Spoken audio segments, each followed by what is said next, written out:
হিম। 81 নম্বর verb ইস্তাআফা ইয়াস্তাইফু। ইস্তাআফা ইয়াস্তাইফু এটা হলো বিরত থাকা বা দূরে থাকা। ওমান কানা গনিয়ান যে হয় ধনী, তার মানে যে ধনী, যে সচ্ছল, টাকা পয়সা ওয়ালা, ফাল ইয়াস্তাফিফ সে যেন দূরে থাকে। দেখেন ফাল ইয়াস্তাফিফ সে যেন দূরে থাকে। যেন কেন বললাম, কারণ এখানে ফাল, অল, লি এগুলো দিয়ে থার্ড পারসন ফার্স্ট পারসনকে কি করা হয়, আমর করা হয়, কমান্ড করা হয়। তার মানে এটা কি ফাল, এটা কমান্ড হিসেবে আসছে এই লামটা। তাহলে যারা যে সচ্ছল সে যেন বিরত থাকে। কিসের থেকে বিরত থাকে, এই বাংলাটা পড়লে আমরা তখন ক্লিয়ার হয়ে যাব কি থেকে বিরত থাকে। নেক্সট আনিতা ইয়া আনিতু। আনিতা ইয়া আনিতু অথবা আনিতা ইয়া আনাতু এটাও হবে। এটা হলো কষ্ট পাওয়া। হ্যাঁ, এই যে সাফার করা আর কি, কষ্ট পাওয়া। অলাকদ জাআকুম রাসূলুন, অ নাই, লাকদ অবশ্যই, দুইটা অবশ্যই আছে একসাথে, অবশ্যই যা এসেছে কুম তোমাদের কাছে রসুলুন একজন রসুল, মেসেঞ্জার, মিন আনফুসিকুম তোমাদের মধ্য থেকে, মানে তোমাদের মধ্য থেকে তোমাদের কাছে একজন রসুল এসেছেন। এই কথাটাকে আমরা একটু পরে পড়তেছি। মা আনিতুম তোমরা যে কষ্ট পাও। এবার আমরা এই কথাটাকে পড়ব আজিজুন, ওই বিষয়টা কথাটা ওইটা হলো সাংঘাতিক, হ্যাঁ, বা পীড়াদায়ক, আলাইহি তার নিকটে। তার মানে তোমাদের মধ্য থেকে তোমাদের কাছে একজন রসুল এসেছেন, তোমরা যদি কষ্ট পাও, তোমরা যে কষ্ট পেয়ে থাকো তা তার নিকটে সাংঘাতিক, কষ্টদায়ক বা পীড়াদায়ক। আর এটার বাংলা অনুবাদ আমরা এখানে দেখতে পাচ্ছি, হুবহু আমাদের সাথে নাও মিলতে পারে। নেক্সট আয়াত হলো দেখেন গদা ইয়াগদু। গদা ইয়াগদু এটা হচ্ছে সকালে আসা অথবা যাওয়া, আসা অথবা যাওয়া, টু লিভ আর্লি, হ্যাঁ, সকালে ত্যাগ করা, মানে এখানে যাওয়া অর্থে আসছে। ওয়াইজ অ এবং ইজ স্মরণ করো যখন সেই সময়ের কথা। নরমালি ইজ মানে যখন, কিন্তু ইজ থাকলে বোঝাবে অতীতকালের কোনো কাহিনী বলা হচ্ছে, এজন্য আমরা বললাম স্মরণ করো সেই সময়ের কথা।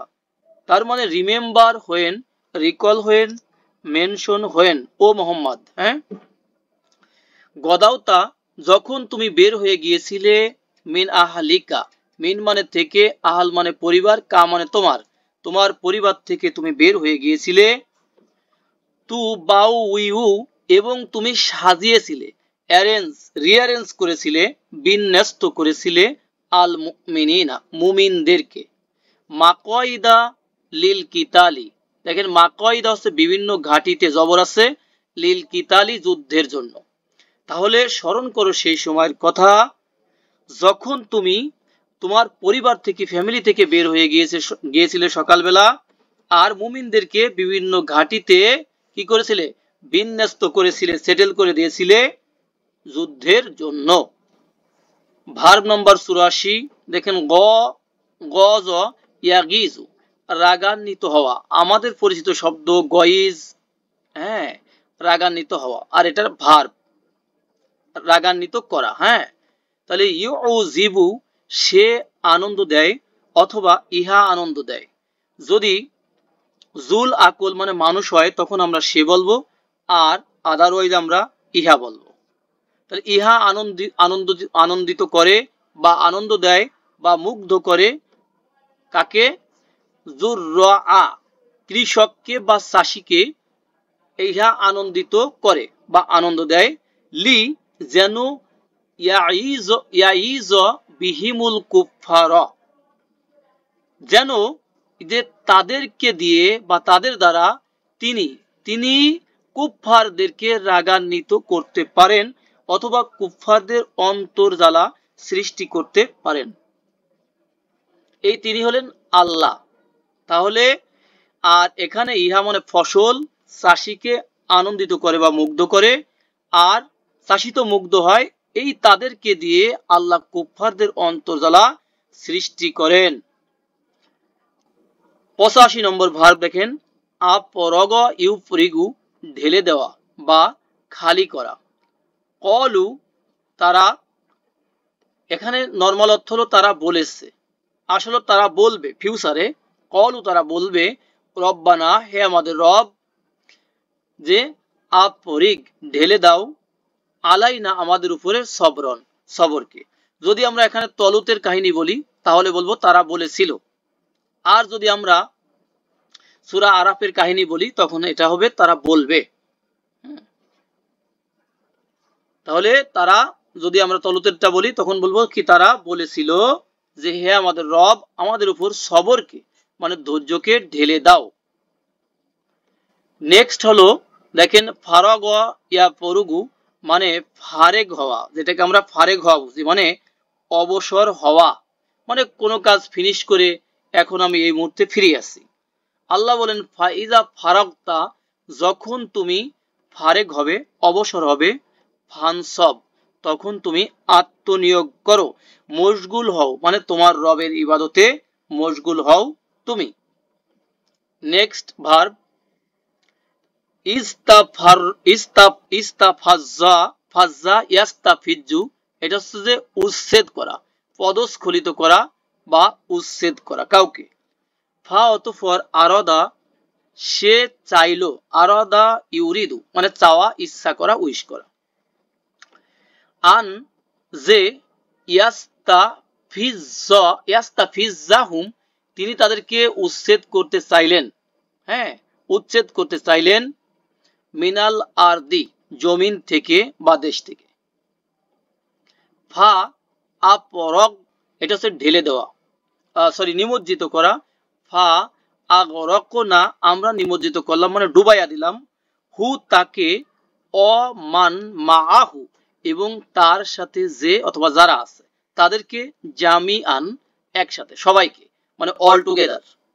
নেক্সট 87 নম্বর ভার্ব ফাজিআ ইয়াফজাউ, এটা হলো ভয় পাওয়া, ভয় পাওয়া, হ্যাঁ ভীত হওয়া আর কি, যে অ্যাফ্রেড, হ্যাঁ টু বি অ্যাফ্রেড।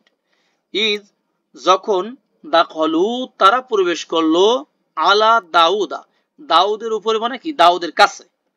ফা ফাজিয়া অতঃপর তিনি ভয় পেলেন, মিনহুম তাদের থেকে, কলু তারা বলল, লা তাখফ খবরদার ভয় পেও না তুমি, হ্যাঁ খফা ইয়া খফু সেখান থেকে খফ আর নেগেটিভ কমান্ড হবে লা তাখফ খবরদার ভয় পেও না তুমি। নেক্সট 88 ইনফাদ্দ ইয়ানফাদ্দু ছেড়ে চলে যাওয়া, ছেড়ে চলে যাওয়া। এটা তো দেখেন গ্রুপ নাম্বার 7, হ্যাঁ একটু ব্যতিক্রম, গ্রুপ নাম্বার 7 তেমন ব্যবহার নাই।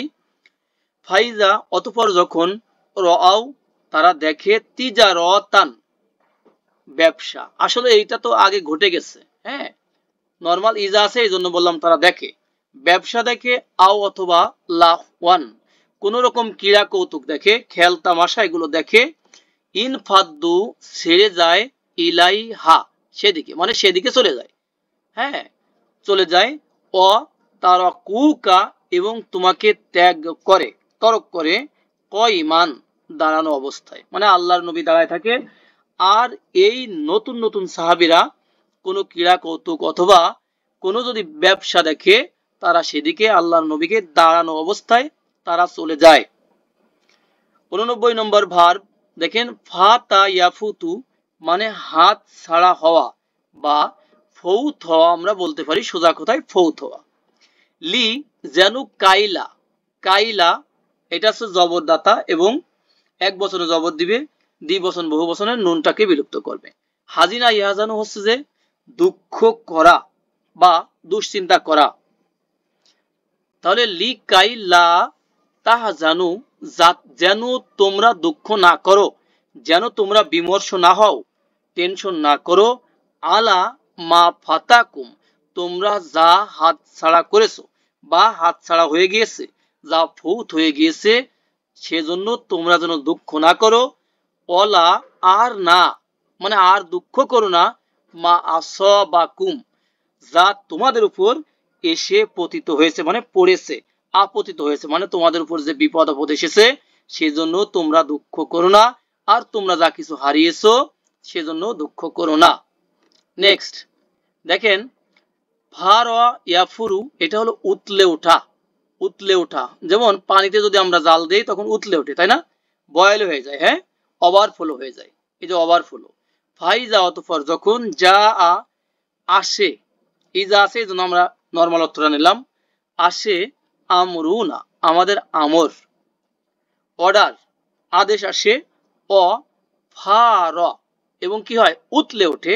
এখানে দেখেন প্লাবিত হয়, উতলে ওঠে বললাম মানে ওভারফ্লো হয়, এবং সুলা প্লাবিত হয় যখন আমাদের আদেশ আসে এবং সুলা যখন প্লাবিত হয়।